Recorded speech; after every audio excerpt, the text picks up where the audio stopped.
Okay, I think we're recording now. So hello, everyone. Okay. Today, we come back to the motivation we had for looking at authentication to begin with. So the original motivation was because of active attacks on encryption. Of course, there's many more applications of using authentication, but in particular, that was the motivation we started with, right? Like with the realization that all the CPA-secure encryption schemes we had, all the modes of operation of block ciphers, which were CPA-secure, that all of them are not chosen ciphertext secure. That an active attacker in the middle, if they talk both to encryption party and then send modified ciphertext to decryption party, and then can observe some actions that the decryption party follows on those modified ciphertexts, which are a form of information oracle about decrypted plaintext that this receiver party decrypts from these modified ciphertexts, then you can attack an encryption in that setting. So let's see how authenticated encryption authentication is going to forbid these attacks. Okay, and we basically want to the way we will do it. There are several ways you can go around about it, but one way is okay, you know, in practice you want to encrypt and authenticate. You want to both protect privacy and protect authenticity of communication. So let's just model something called secure channel, which is I and my communication partner have a key, and we want to implement a secure channel, like a way so that when I put in whatever, the only thing that can happen to this is it can re-emerge on my communication partner's side exactly the way I inputted it in the plain text. And no information will be leaked about it to whoever is in between us. And also, they cannot enter anything into this channel. The only thing they can do is to prevent us from communication, a trivial denial of service attack. Okay, what was CCA and CPA security again? CPA security chosen plain text attack. Attacker can specify any two traffic patterns, messages MI0 and MI1 pairs, and get back ciphertext which consistently encrypt either left or right of these pairs, depending on the secret B bit of the encryption oracle. So that's the chosen plain text attack. And the chosen ciphertext attack is that, in addition, the same adversary can specify any ciphertext except these, because that would make it trivial, and gets the decryption. And right, because if Ci prime was equal to any of them, then the decryption would be either the left or the right message, from which the adversary will tell immediately what this bit is. But what this models is that, well, if you forward CIs to this guy, of course, this guy is going to decrypt consistently either MI0s or MI1s, depending on this bit. So that you cannot prevent. If I just forward messages of Alice to Bob, and if from Bob's behavior, I can tell whether Alice encrypted this stuff or that stuff, well, that is unavoidable. Let me show you an example of this behavior. This is a server who, if she encrypts these messages, you know, the follow-up XMLs that the server sends over are large. And if she sends these messages, then the follow-up XMLs are small. An eavesdropper can tell whether the messages Bob sends back are small or large. So that is the unavoidable information about whatever was contained in here. But apart from these, this captures that you can get nothing else, right? So apart from unavoidable kind of information that you get by just observing what these people do, whether they send large or small or 3 or 10 messages, and when at night or during the day. You cannot get anything else. That's what this right says. So this is the active attack, the chosen ciphertext attack, or ciphertext tampering attack. Because what it means, how does this happen? That this decryptor is going to have a modified ciphertext because this attacker cut off the channel, somehow blocked these messages, or perhaps in addition to them, just preempted them by forwarding modified ciphertext first. And good thing is that, so we saw in lecture that counter mode, and it immediately generalizes to OFB mode because both of them are basically instances of if you squint your eyes certain way, they're kind of stream cipher-like. But in homework, you will also see the CBC encryption is also not CCA-secure. And but the good news is that if you put a MAC appropriately, message authentication code, you're going to get security here. It might not be the only way, but it is the way we're going to do here, and it's the way that is done in practice. Okay, so now why is CCA security related to tampering? So we've been here before, but this is just a recall. It's because all these encryptions, counter mode, OFB, CBC, are basically tamperable. They don't have to be. Of course, you can have an encryption that is CPA-secure and already CCA-secure somehow, the way it is, right? Then you're done. The thing is that we don't have examples yet. Everything CPA-secure is that we know is tamperable in the following sense. Given a ciphertext, attacker can create a modified ciphertext without knowing anything about the key. And also in some sense, he doesn't really need to know about the message. But the way he forms this modified ciphertext is certain that some known relation will hold between the real plaintext and the plaintext that hides in the actual ciphertext, and the plaintext that hides in the modified ciphertext. And the example of this relation in all three modes was an XOR relation. So the relation was that attacker chose some delta, and he knew that XOR between M and M prime is that delta. Or in other words, he knew that M prime is M XOR that delta. He didn't know what M is, but whatever it was, the plaintext in the modified ciphertext is that unknown one XOR the delta that attacker knows. Okay, right, and this was an example. So this was true for all these modes. I mean, when CBC's homework exercise to check. And now, given this, what we call malleability is because a ciphertext is not a perfect iron box. If I squeeze it somehow by XORing, what happens is that the message that sits inside of the box gets squeezed and molded into some other message, right?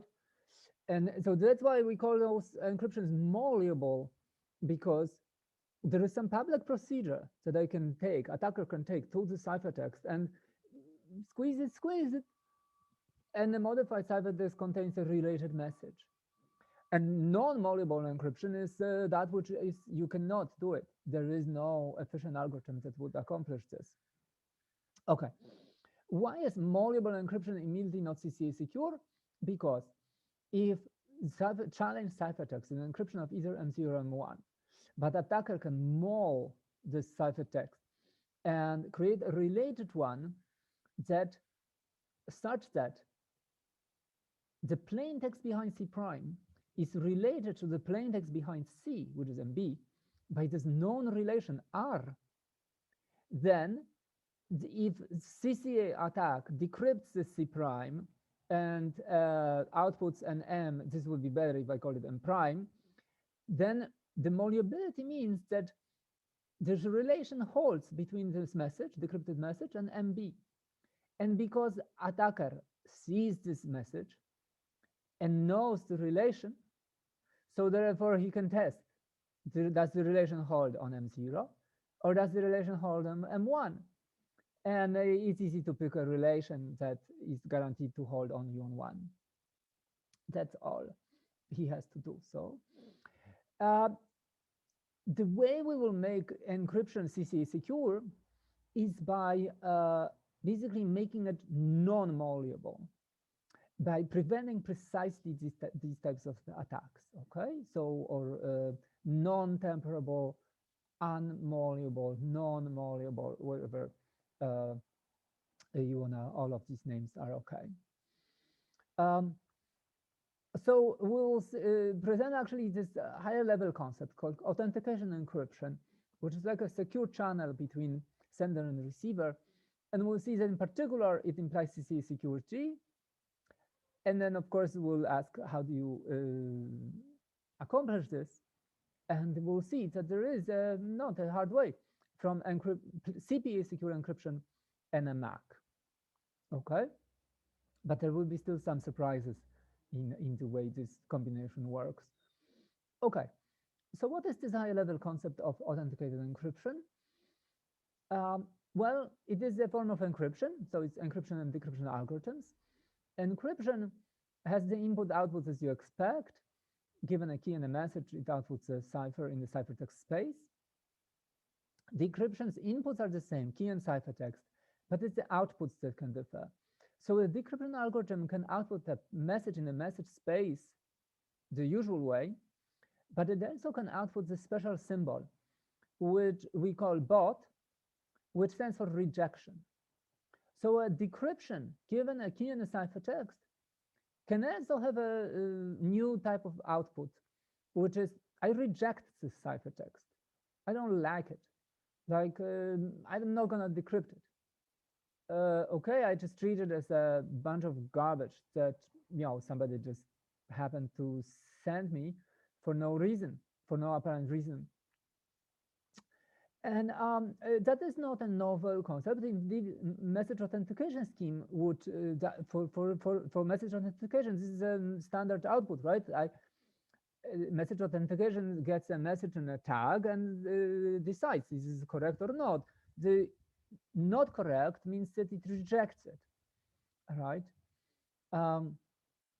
So this will correspond to rejection of the ciphertext. And so this is what syntactically an authenticated encryption is. It's just like encryption, except for this novel possibility of an output in the decryption scheme that decryption can reject. Now, what about security? So this is two requirements. First, we want this to be CPA secure. So just like CPA security of encryption, right? CPA security is really a function just of encryption. So the fact that decryption has now a new symbol doesn't really change anything. But another property that the second property this must maintain is the property I call ciphertext integrity. And the simple way to say what that means is that attacker cannot create new ciphertexts which will decrypt properly. In other words, all ciphertexts that the attacker creates the decryption algorithm will reject them. Okay, so when you have Alice and Bob communicating, Alice, so what is the correctness requirement on this? The correctness requirement is the same as for standard encryption, which is if Alice and Bob share the same key, whatever Alice encrypts as a ciphertext, if Bob takes it and decrypts using the same key, he always gets exactly that message back. In particular, he doesn't get a rejection. So the correctness requirement is the same as in encryption. Ciphertext integrity means I'm an attacker. Here is Alice, here is Bob. Every ciphertext that Alice creates, of course, if I just deliver it to Bob, he will decrypt to precisely what it is that Alice encrypted. But if I create anything else, then Bob will reject it. He will never accept it and never decrypt it.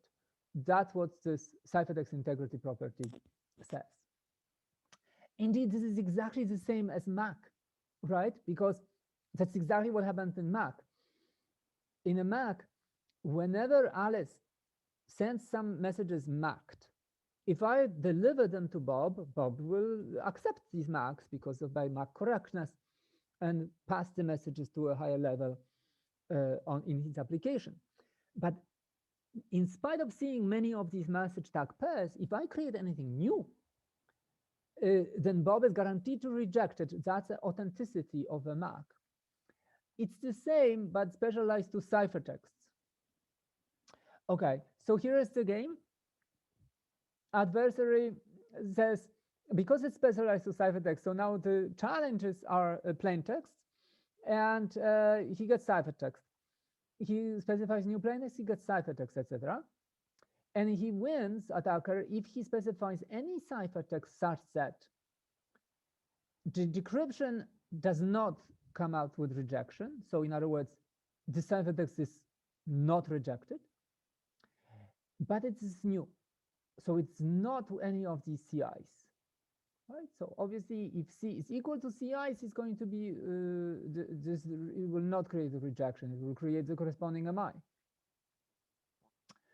And that's the ciphertext integrity. And you can see that this is syntactically almost, it's the same as a MAC minus the sort of syntactic difference that the tags in the case of this encryption, authenticated encryption, it's computed in this way. Okay. Otherwise, there's no difference between these notions. So so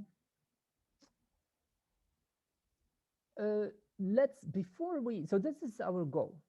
Our goal is to create an authenticated encryption. We already have CPA-secure encryptions. Now we need to make these encryptions, to modify them, to somehow make them so that they get the ciphertext integrity property as well. And the way we do it has to satisfy ciphertext integrity and somehow not mess up the CPA security, right? So whatever method we use to make them achieve this new property must also preserve this one, CPA security. Okay, now why is that a good goal? Because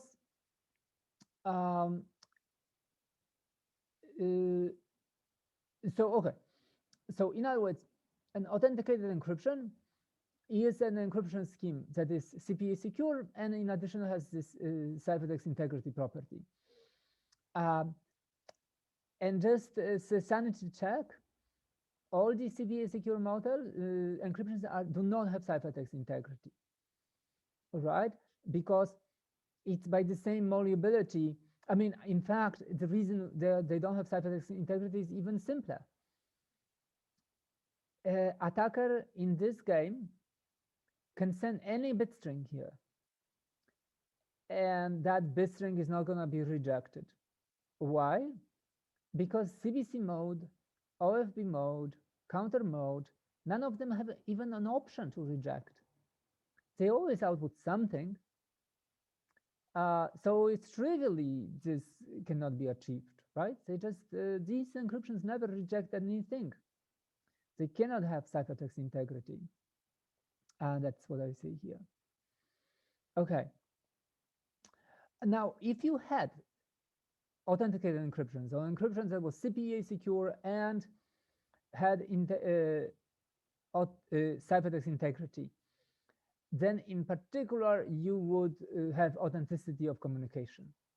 In other words, and this is because authenticated encryption is a form of secure MAC.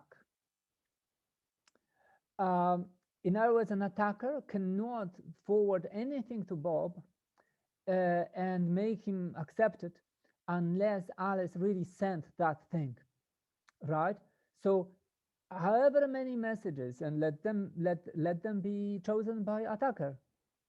Alice approved and actually executed this EK algorithm on them, meaning she really wanted to send them.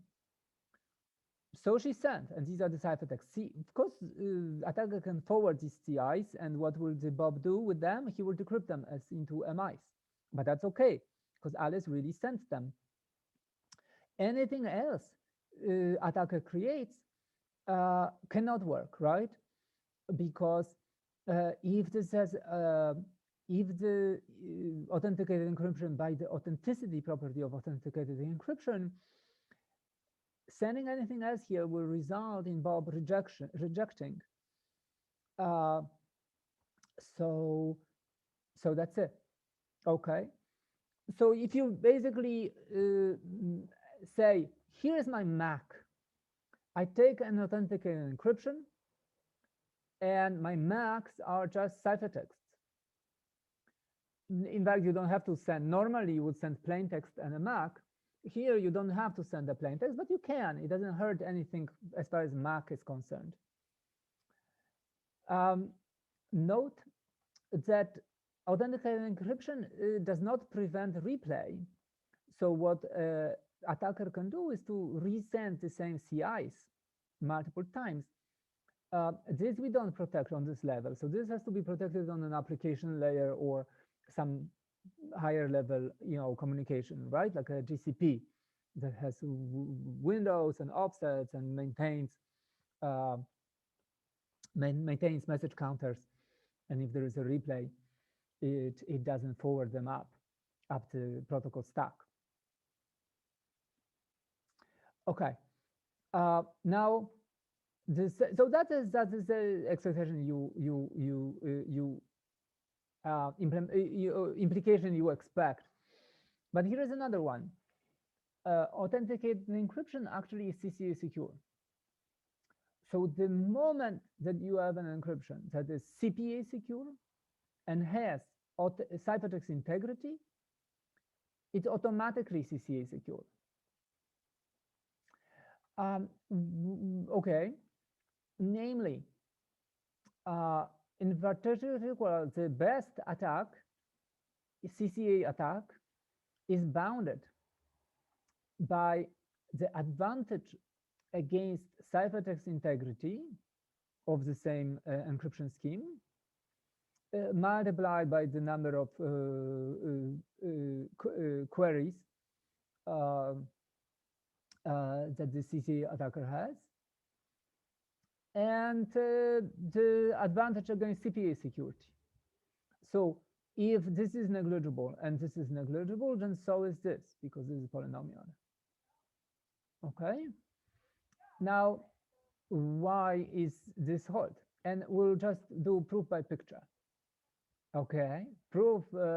So we do these proofs by picture, as you might remember, right? There is a formal proof that you can cast this as with reductions that actually show these. But this is very, it's very, it kind of should follow what this reduction looks like.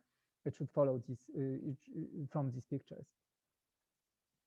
So let's do counterpositive, an attack, who's a CCA attack.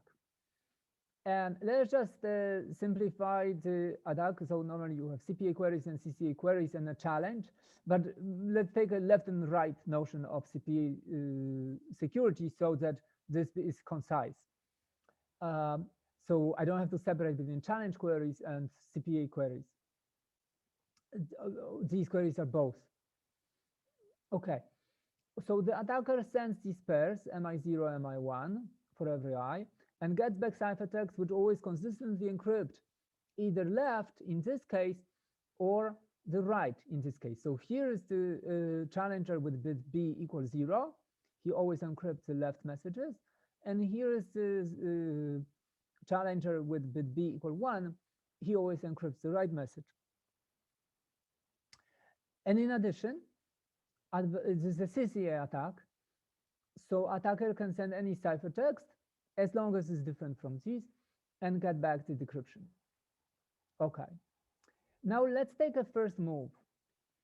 By integrity of ciphertext property of this property of the authenticated encryption, you can just as well replace all these decryption outputs. So these are the outputs of the decryption, right? You can replace them by just rejection symbols. Why? Because if there is an efficient attacker who can tell a difference between this view and this view, then you have a reduction which breaks ciphertext integrity property. Why? Because that reduction encrypts as this attacker wants, sends these plain messages. In fact, because in these two worlds, it's always MI zeros who are encrypted, the reduction doesn't have to, can throw away these. So the reduction will ask this attacker, what message do you want encrypted? He will send out a pair.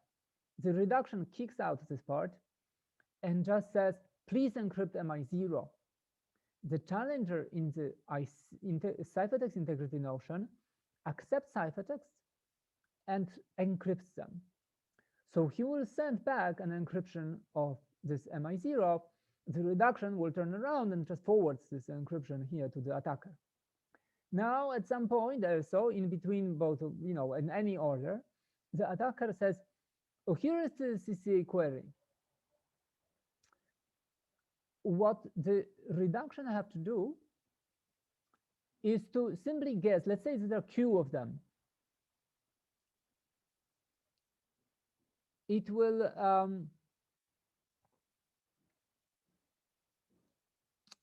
guess which of them, guess the index of the single ciphertext who decrypts in a symbol different from this perk. There is polynomially many, so the reduction will guess it with 1 over this polynomial probability. And it will just send it as an attack against the ciphertext integrity property. Here is the definition of ciphertext integrity attacker. He specifies any messages, gets them encrypted, and then specifies some ciphertext which is claimed to be different from these and lead the decryption box into a non-rejection. So make the decryption box accept. If there is a difference, there is an efficient adversary here which can see the difference between left and right, then it must be that for some index here, at that index, this ciphertext created non-rejection. Because if all ciphertext here with high probability, with overwhelming probability creates rejections, then indeed that's the same as to say that this view here can be replaced by this view, right? So you have case 1.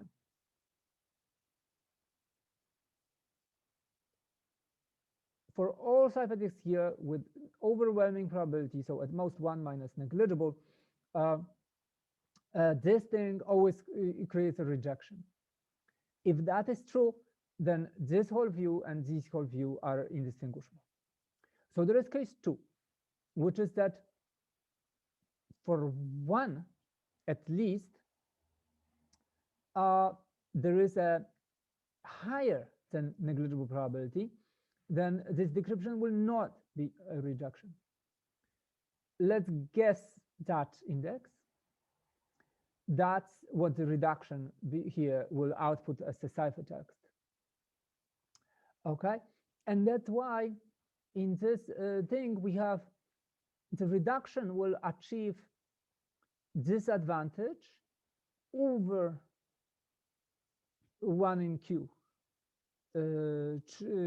Correct guess which of these ciphertexts is non-rejecting. That's why you have this factor in the exact security here. Okay, so that's why these two are indistinguishable. Now, of course, you can do the same in this world where the challenger consistently encrypts the right message. Because indeed, this argument didn't depend on which message is being encrypted, right? So it's the same arguments that shows this. And now watch, because now we have modified two modified worlds in which this one is indistinguishable from the real one with bit 0, and this one is indistinguishable from the real one with bit 1. So consistent encryption of right message. But in these two worlds, ciphertext queries are useless. No matter what this attacker sends, it always just gets a rejection back in both cases.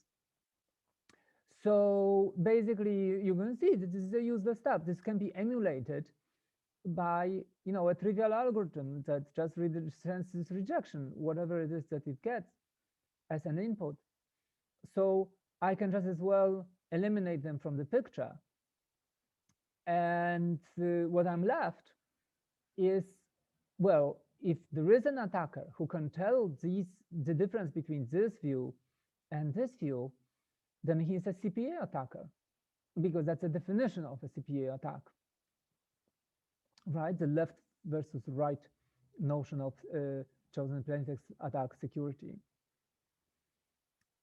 So that's it, right? This reduction was slightly more complex. It had to basically guess which of these ciphertext is the non-rejection one, but that's okay, because it was only polynomially many.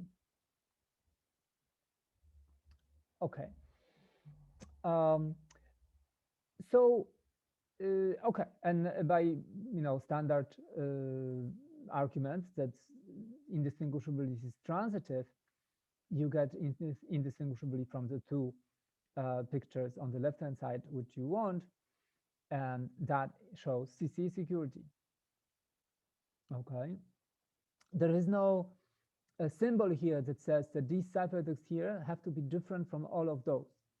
Okay, it's a syntactic requirement on CCA security attacker, and it is right. It was just too complex to write, so I skipped it. I just denoted these with capital letters. Okay, so what these two things argue is that if you have authenticated encryption, so an encryption that has CPA security and ciphertext integrity, you get automatically two things that we want. First is you have authenticity of communication, because basically authenticated encryption is a MAC, is a secure MAC. And secondly, you have CCA security of the encryption, because CPA security and ciphertext integrity combined imply CCA security. So you get everything that you wanted. Natural question, how do you construct authenticated encryption, and what tools do we have? We have CPA encryption and we have MACs. Okay, so here is three natural ways in which you can combine these. Maybe you can combine them in yet another way, but here is and the funny thing is that each of these were used in quite prominent standards. So this one is used in SSL, this one in IPsec, this one in SSH,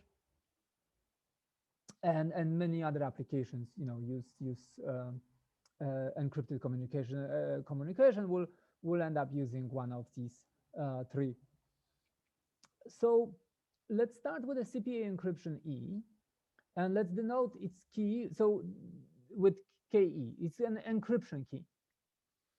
And let's have a MAC scheme, and we will only denote here how to encrypt and how to create MACs, right? Sign. Of course, there is a corresponding decryption and verification, but they are sort of obvious, right? Like they will just invert these protocols in an expected way. The MAC key I'm gonna call key I for integrity. So there is a key for encryption and key for integrity. And in an authenticated encryption, my Alice and Bob will have one key, but using a PRG, they can expand it and create a KE and a KI. KE used for encryption, KI used for integrity, and both of them do the same expansion, and basically whatever key material they started with, they have now keys for encryption and for integrity. In fact, Alice and Bob, because they're going to communicate in both directions, most likely, they would create two pairs of KE-KI. One pair of KE-KI for securing traffic going from Alice to Bob, and another separate one to protect traffic going from Bob to Alice, right? But we'll treat both of them independently. Okay, so how can you combine a MAC and an encryption?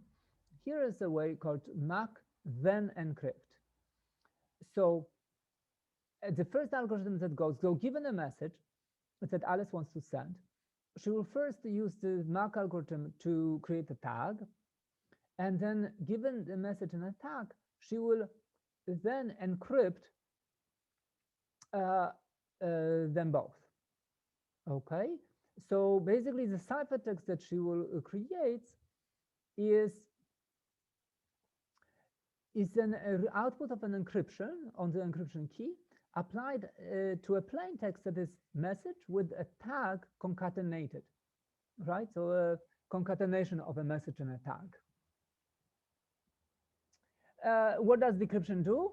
It inverts it. So like decryption first uses the KD to the ciphertext, and it parses the output as it's a message followed by a tag. These are public algorithms, so you know exactly how many bits a tag takes. And then you run a verification on the KI key, given a message and a tag. And if it said reject, then you just drop this. But if it said accept, then you take the resulting plaintext and you pass it up. Now it's the inverse of that. So basically a different way to put it together. Let's encrypt first and MAC later. What does that do? So that basically first uses the encryption key to encrypt the plaintext, and on top of that uses a MAC. So the MAC here is macking the ciphertext. And what you send out is the ciphertext comma MAC, comma tag. The responder, the receiver, parses the ciphertext as ciphertext comma tag, runs the verification on key KI to verify it. If it doesn't hold, it just throws it out. But if it does, it throws out the tag, takes the cipher, decrypts it, and that's the message it passes up.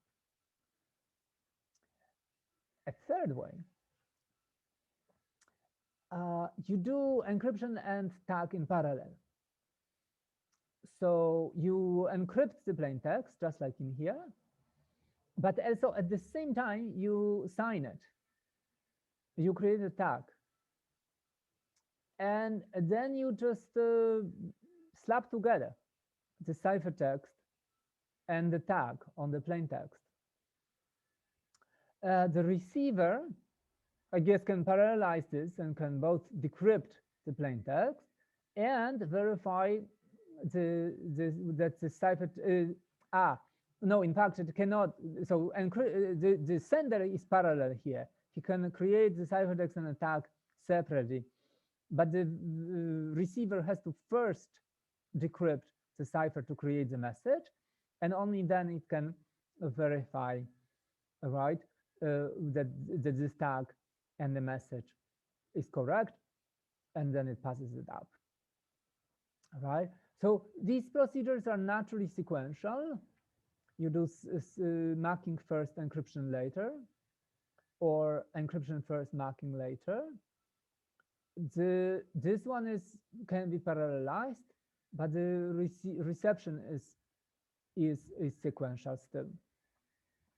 Let's leave the questions of efficient parallelization aside and ask which of these is secure, right? A more basic question for us.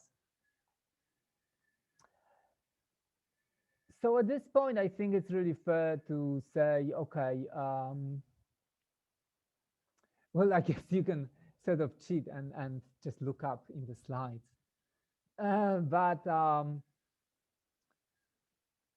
But okay, like if you don't look it up, would you know which of these is secure? Which of these you think is not secure?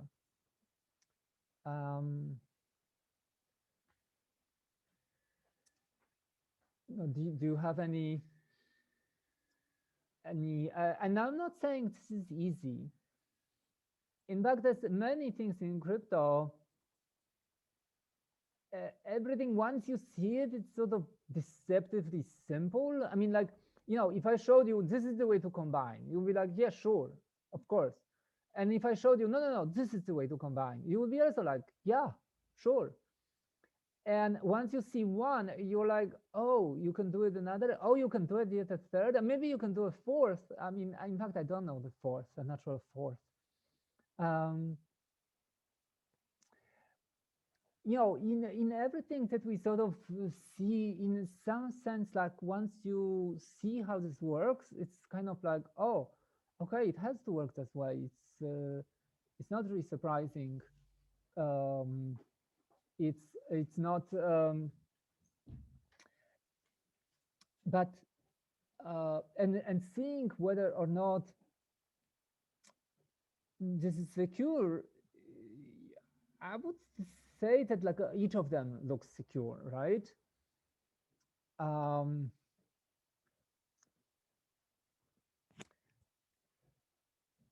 So don't feel you know, like bad that you don't see an attack.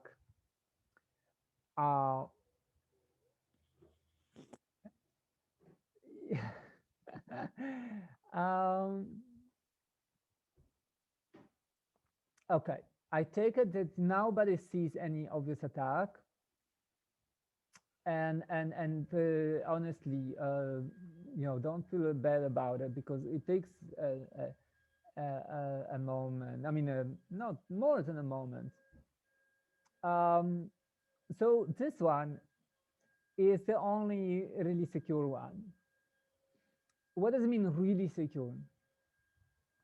What I mean by that, it's the kind of things that we have practiced already, which is I'm going to call a construction secure only if any instantiation of CPA-secure encryption and any instantiation of a secure MAC combined in this form give me an encryption which is an authenticated encryption, meaning it's still a CPA-secure, so this preserves CPA security of the underlying encryption, but now it's imbued with this new extra property of ciphertext integrity.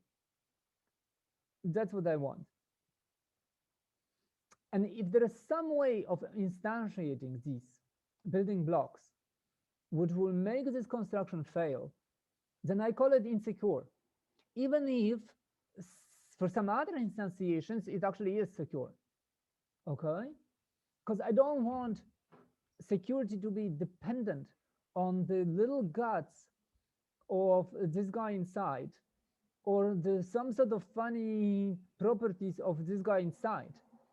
I want to create levels of abstraction which will separate the higher level design from the guts and the details of these building blocks, so that if somebody modifies this for some reason, you know, maybe because the new variant is faster in parallel, or we need to throw away this particular cipher and put in a new one.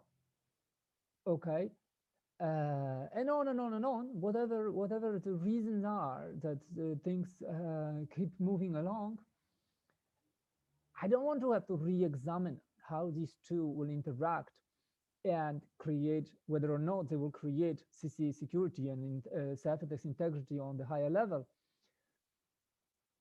I want to be resistant against things being locally modified, whereas the security property that these things targeted maintains, but on a higher level, something gets messed up because the blocks modified, right? So that would be a wrong way to go.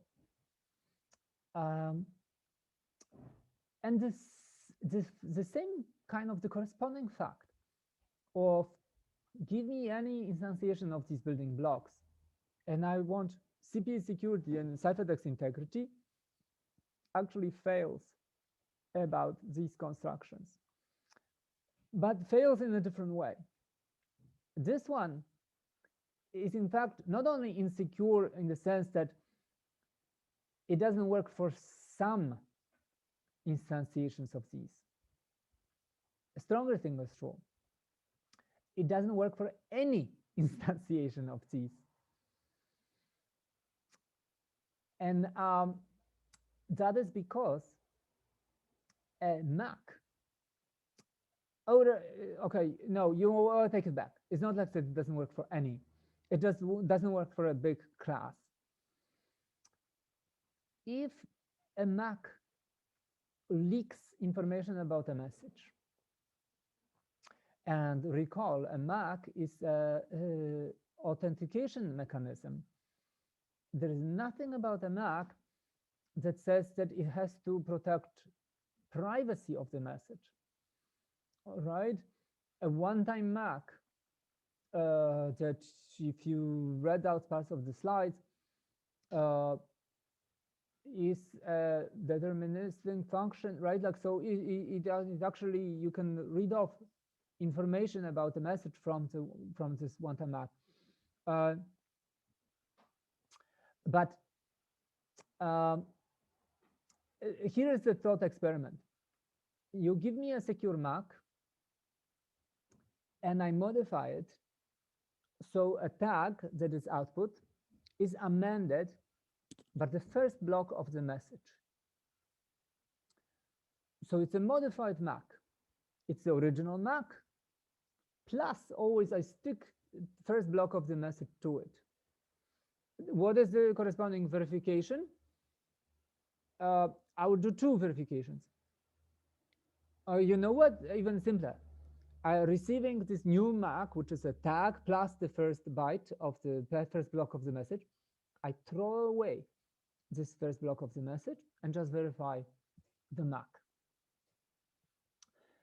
You can see that as far as attacking a MAC, nothing changes, because in a MAC, there is no attempt to preserve secrecy of the plaintext. So all the messages are public. There is nothing in a MAC security experiment that would even suggest that there is anything hiding anything. It's just about unforgeability. Professor, when we take the whole message, you can just...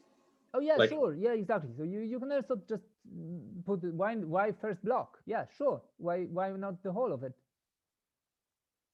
Yeah, sure. Is that what you asked? Yeah, exactly that. Yeah. Okay, right. So this MAC here could leak information about M. In the homework, there is a question that asks you, and you should sort of think about, essentially, that there's some other information that this can, so this is a little bit of a thought experiment, right? Let's consider the MAC, which just slaps on some chunks of the message or all of it, where if you look at our MACs that we have constructed, right, like a CBC MAC, NMAC, HMAC, Carter-Wegman, parallel MAC, right? None of them do that. None of them slap on bits of message.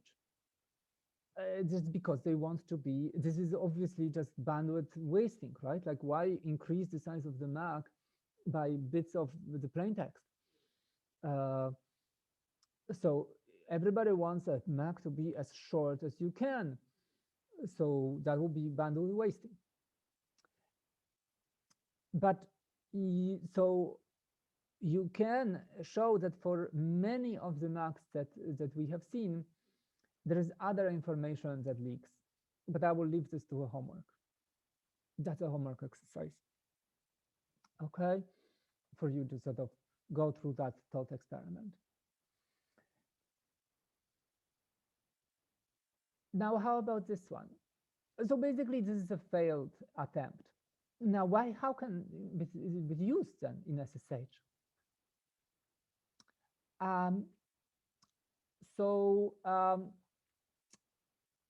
Because there is something in SSH that you see that when you observe what is really happening with the current MACs, with the standard MACs, what kind of information is revealed in this? Then later I can tell you how that information leakage is prevented on the application layer of SSH. Okay, so it just happens to be taken care of by an application layer. Okay, it's not a great design, but it's sort of understood to be okay for a given application and a fixed set of MACs that are being used. And basically, it is well understood that it is not secure in general, but for that application, there is no clear attacks for that particular application layer mechanism and particular MAC schemes that are in fact part of the SSH standard. So that's why it still stands. Importantly, we omitted still discussion of SSL, and SSL is pretty damn important, right? SSL is secure socket layer. So this is the TLS. Transport layer security. This is an encrypted TCP. So the web runs this, right? Because any XML sits HTTP sits on top of TCP, and secure HTTP sits on top of SSL, right? So all secure web communication goes on top of SSL. So this better be secure. And but the message is mixed about this one. This way of combining MAC and encryption is not secure for any choice of not secure for every choice of CPA-secure and MAC. In other words, you can show a CPA encryption and a secure MAC, which, when combined in this way, would break the property that is being broken. You can ask, is it integrity, or is it does this fail to satisfy ciphertext integrity, or does it fail to satisfy CPA security?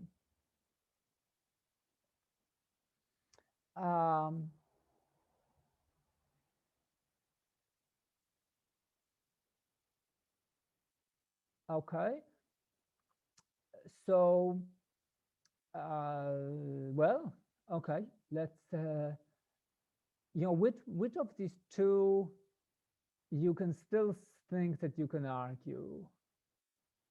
I'm already giving you this important side bit, which is that both of them are not preserved. But which is the one that fails?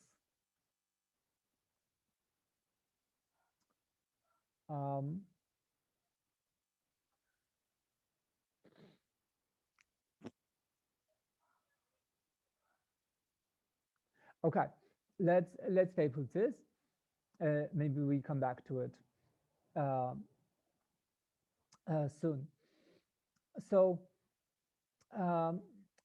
so here we have encrypt. So encrypt and MAC, we have basically attacks on that we sketched, and some are saved for the homework. What about encrypt then MAC and MAC then encrypt? So as I said, encrypt then MAC provides authenticated encryption security always, and therefore has CCA-security. MAC then encrypt may be insecure against CCA attacks. And so how can possibly SSL runs it? Such an important communication application, right? Secure communication application. Because for some choice of schemes, and indeed these are the choice that are so SSL standard says you have to run encryption and MAC. You don't have a free choice. Here's a list. You can only use these. And in particular, right, like if any application, the application has to code these encryption and authentication modes, procedures. So if the standard says here's the ones that you should code and no others, every SSL driver has to, will follow this, right? Moreover, during the negotiation of an SSL connection, so as we will go either at the end of today's lecture or on Wednesday into key agreement, they will establish a shared key and negotiate something that is called a cyber suite. Okay, what encryption do you support? Yes, DES, in what mode? And what authentication do you support? HMAC, CBC-MAC, okay, with what block cipher or some other MAC scheme. Typically, two communication partners, they might not implement all of them.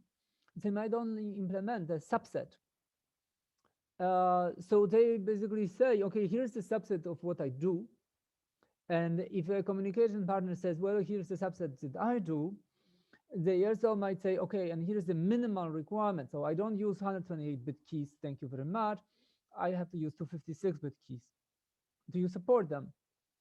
And so they find minimum of what they both do, and then they run that. In some version of TLS, these are important protocols as well. The bugs, very surprisingly, into some, came from these negotiations. There was a way to steer the counterparty into accepting the worst, basically insecure version, and to downgrade the security and therefore attack them. So these are not, they seem like simple things, and yet the part of the whole secure communication stack, and their security has to be well understood and analyzed, in addition to what we're talking about.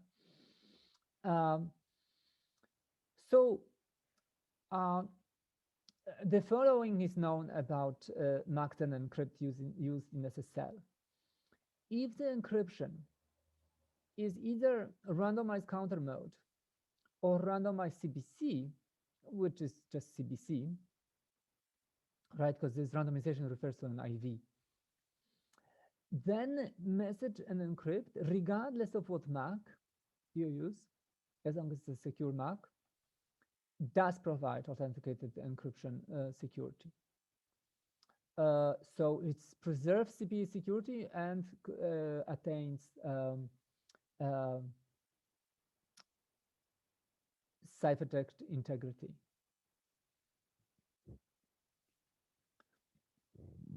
Indeed, when you see what kind of attack would break this, the attack goes by constructing a very peculiar encryption scheme. An encryption scheme that allows certain form of malleability, that is still CPA-secure, but allows a form of malleability so that, you see, when this encryption, inside of it, what does it have? M, T. That it creates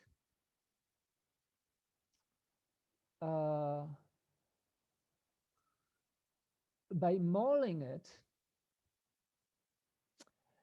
I don't create a new message tag that are valid, because that would correspond to breaking the breaking security of the MAC. But what I can create is a kind of conditional mulling that for certain messages the mulling of it, the malleability of this cipher of this encryption scheme, which we only knew that it's CPA-secure, so it can be malleable. The plain text inside will maintain being the same plain text, and therefore, if attacker decrypts it, he will decrypt the same message tag pair, and in particular, I will observe that it decrypts them, and he's successful. But if a message is in a different partition, this mulling will create an incorrect message tag pair inside of the ciphertext. So therefore, a decryptor will fail. If I just observe whether he accepts or fails, this gives me an information about whether this message was in which partition the message was, and that's the CCA attack. So it is, there's definitely, you should not feel any remorse or whatever that you don't see this. People have standardized it and ran it for a long time. And there have been many meetings and versions of this, right? And nobody saw this attack. So this is, no need to feel bad. In fact, no need to feel bad about this one either. These are not some, clueless people who created SSH, right?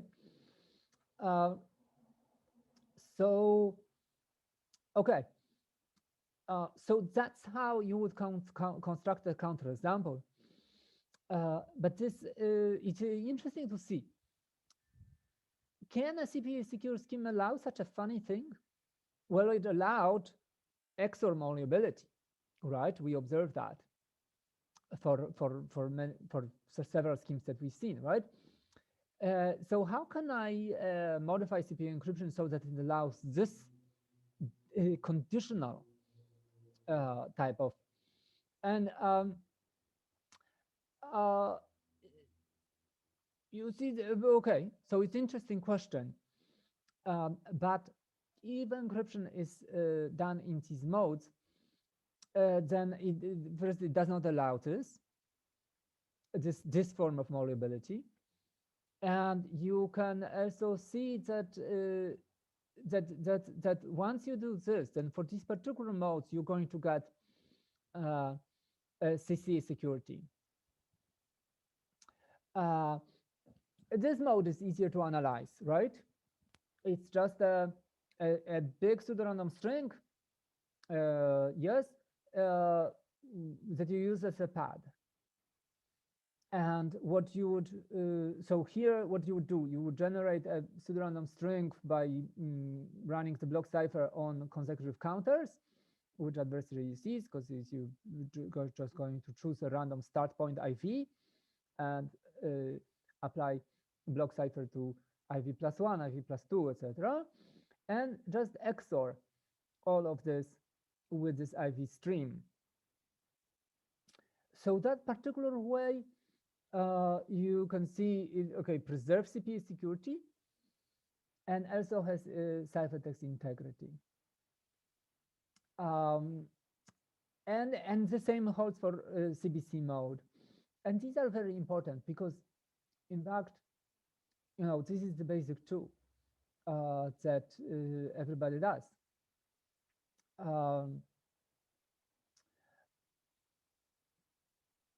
Now, even more, if you use randomized counter mode, which we've seen has multiple advantages over CBC anyway, then the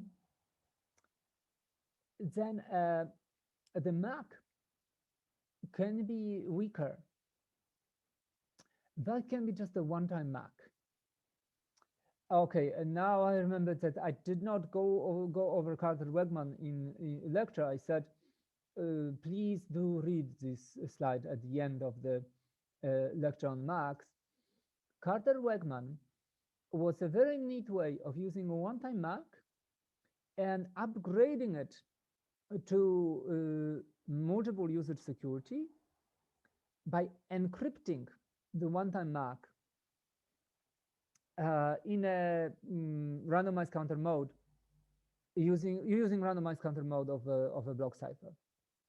So a MAC was an IV, and block cipher applied to this IV, XORed with a one-time MAC.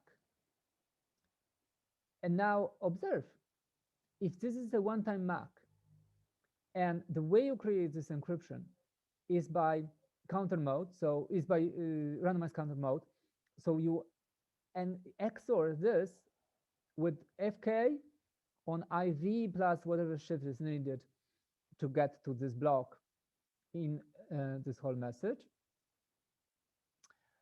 then that is a case of Carter-Wegman, because it's a encryption of a one-time MAC. And by Carter-Wegman construction, we know that this is a secure MAC right there.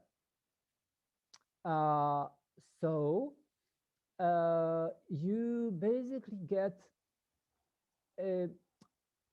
Carter-Wegman construction is interesting because it takes a one-time MAC and a single application of a block cipher to make it, to convert it into multi-use unforgeability.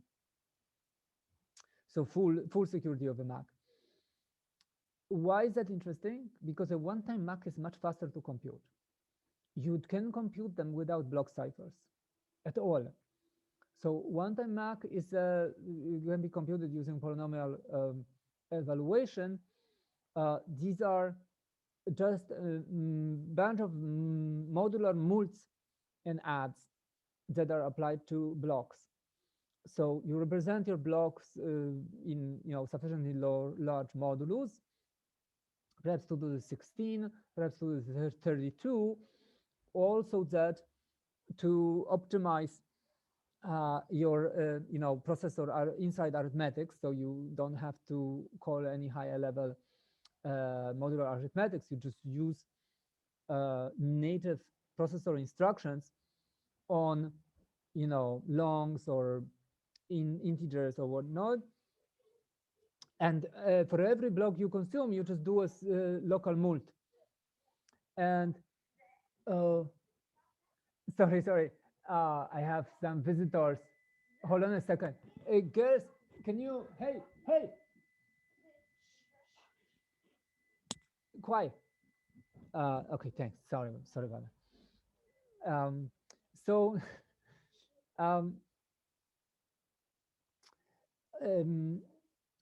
Because it's using the processor arithmetics, and it's just local processor modes, that is actually implemented faster, can be implemented faster on lots of circuitry than a block cipher, like a yes. So here is the basic question people will ask. Okay, You have encryption. You use a single block cipher per every block to encrypt. You have authentication, CBC-MAC, HMAC. They all use a block hash function for MAC, for HMAC, encryption for CBC-MAC. Again, one sort of full power symmetric crypto system operation per block. Do I have to do two operations per block if all I want is secure communication? Do I have to separately encrypt and separately authenticate? We've seen examples that indeed these things are different, and one thing is not equal to another. On the next batch of homeworks, one example is like this CBC-MAC is really different from CBC encryption. But yet, you do a block cipher per block, and like, why can't you do just one instead of two? Can you not combine them somehow? And in a more efficient way? Well, this shows that yes, indeed you can, right? Because you in fact do only one block cipher per block if you do a Carter-Wegman as a MAC and then randomized counter mode on top. So this is why, even though this mode is not secure for any instantiation of encryption and MAC, but for some particular instantiations, it's not only secure, it's actually beats this. If you wanted to encrypt and then on top of this MAC, you will have you in particular, you cannot just do one-time MAC on the in the second step. And there is a similar so we can also go into like thinking like which of these would give you a faster parallel processing, which for like a maybe a single client doesn't really care, but like a web service that wants to support many sessions in parallel and use, basically will want to really care about efficiency per session, and will want to optimize it if it means that you can handle traffic bursts with twice less hardware investment, right?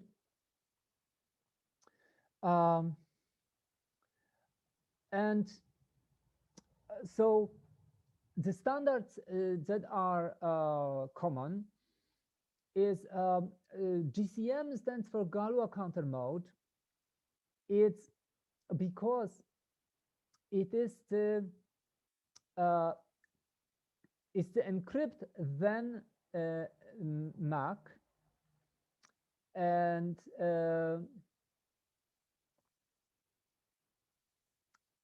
it's you use counter mode encryption and Carter-Wegman MAC. So it's the option 2 in the stack that we previous slide. CCM mode is MAC then encrypt, and it uses CBC-MAC and then a counter mode encryption. And then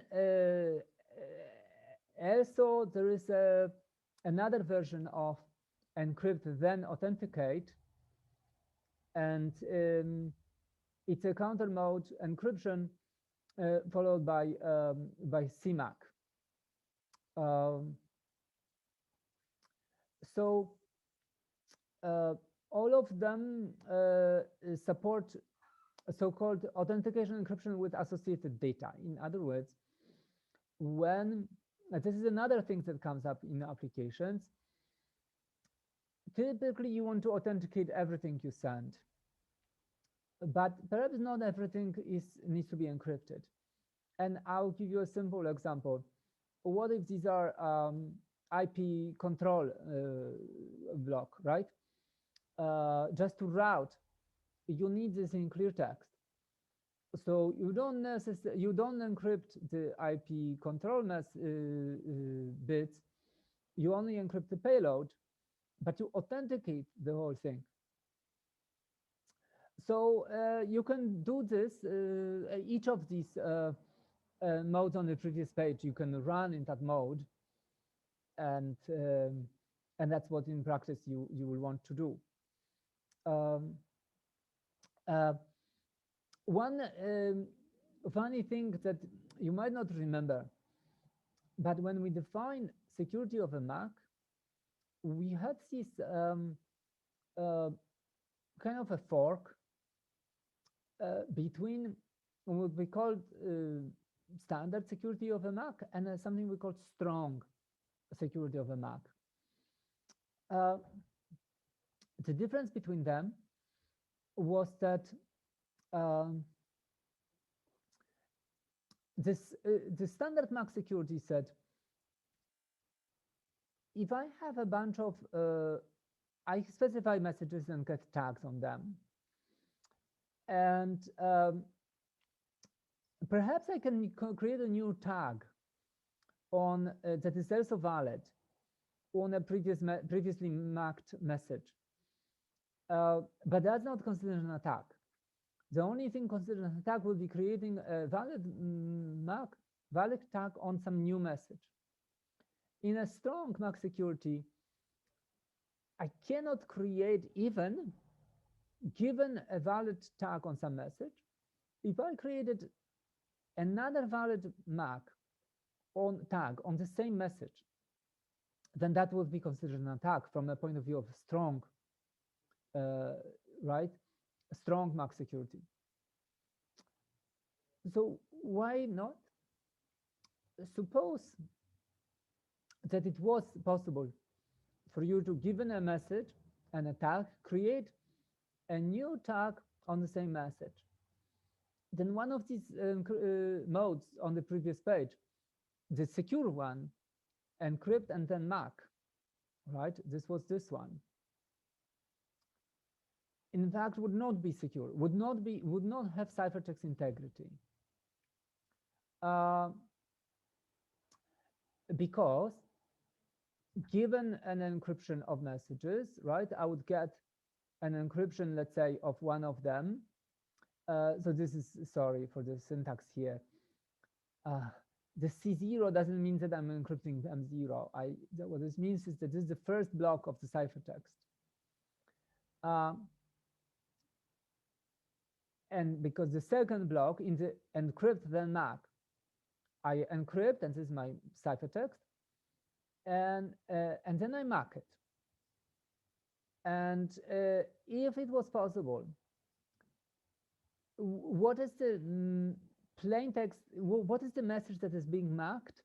It's the ciphertext, right? In the encrypt and MAC, it's the ciphertext that's being MACed. So if it was possible for me, given the MACed message, which is the ciphertext, and the MAC on it, T, I could create a new MAC on the same message, same ciphertext. Then I would syntactically create a new ciphertext, different from the original one. And encrypt and MAC would decrypt this successfully. It would create a non-rejection on the receiver end, right? So in particular, so because the decryption of this modified ciphertext would still be the non-rejection, and in particular, this would actually be a CCA attack, because this is a different ciphertext from the challenge one, but it encrypts the same.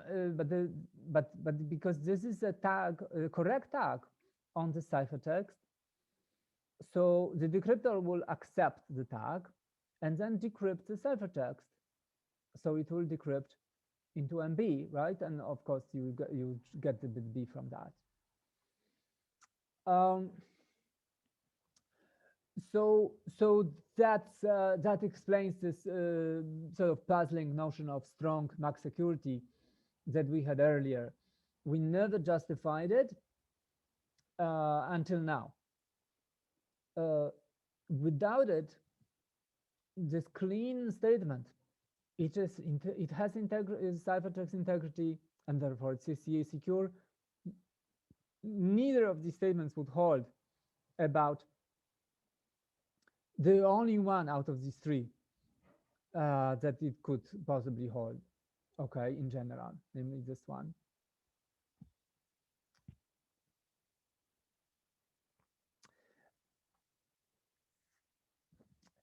Somebody asked, Igor asked if there's advantages to MAC and encrypt. Well, these are the advantages. I think this one is the one that really shines. That you could replace the MAC with a cheaper mechanism, one-time MAC. It's sort of cheaper in the same way that one-time pad is cheaper than block ciphers. The difference in cost is not as dramatic because one-time pad is an XOR, and the way one-time MACs, the ones that we know from the slides and the book, is a polynomial evaluation, and therefore a bunch of modular arithmetic still. But if this is modular arithmetics, modulo short numbers, and they are close to the power of 2, you can implement them very fast on native processor instructions. So they're not as fast as XOR, but they're pretty fast still, and significantly faster than block cipher implementations. But then you know what? I'm sort of puzzled because I didn't check lately what this Galois counter mode does, because if it does first counter mode and then Carter-Wegman, then this doesn't make sense. I'm not sure why that would be, but perhaps it is. I mean, there's nothing wrong with doing Carter-Wegman. It's a secure MAC, but if you, instead of doing first encryption and then Carter-Wegman, you did first Carter-Wegman and then encryption, you could save you could just do a simpler form of Carter-Wegman. But anyway, this is the differences of single block cipher between the one-time pad itself, the one-time MAC itself, and the full-fledged Carter-Wegman, which just encrypts the final value of the one-time MAC. So that's a single block cipher. So for long messages, it completely doesn't matter. It only matters if you're trying to optimize for short messages. In most communication applications, you know, these short messages would not apply. Even IP message, right, has 1.5 kilobytes. So how many blocks of AES is that, right? Like a single AES is 16 bytes, and this is 1.5K versus 16. So it's 100 times more. Yeah, so it's like 100 AES ops to even encrypt in any form or fashion an IP message. So whether you do one more for full-fledged Carter-Wegman MAC, or you don't do one more with Carter-Wegman because you do just one-time MAC in here, and you use this property of encrypt, of authenticate then encrypt, you know, even for IP blocks, it wouldn't matter. But I think, you know, there are some other communication things which encrypt short messages, like, for example, a shell, right? If you implement a shell SSH, but then SSH, that's something else. That's its own thing, right? Anyway, so it would only make a difference if you have short messages.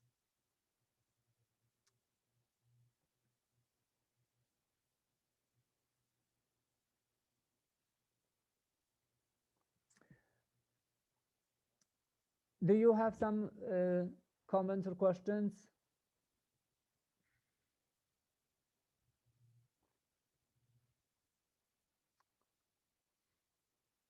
Maybe this is a kind of a funny class where you, like, once in a while, you're like, oh, this is super theory stuff. Like, there's some reductions and some complex security models and very nitpicking um, arguments where, you know, hold your feet to the fire and you have to specify and dot every I and be clear about the security arguments. And then some very, very practical stuff comes in. And then those of you who are stronger in theory might be like, whoa, what are all these stuff? Like, how come I'm supposed to know how big IP messages are, or how protocol stack is typically implemented, or on all these application layer details, right? So, but hey, you know, whatever your strengths are and background is, maybe you can start from that point and see, you know, what else you need to patch up to get the full view.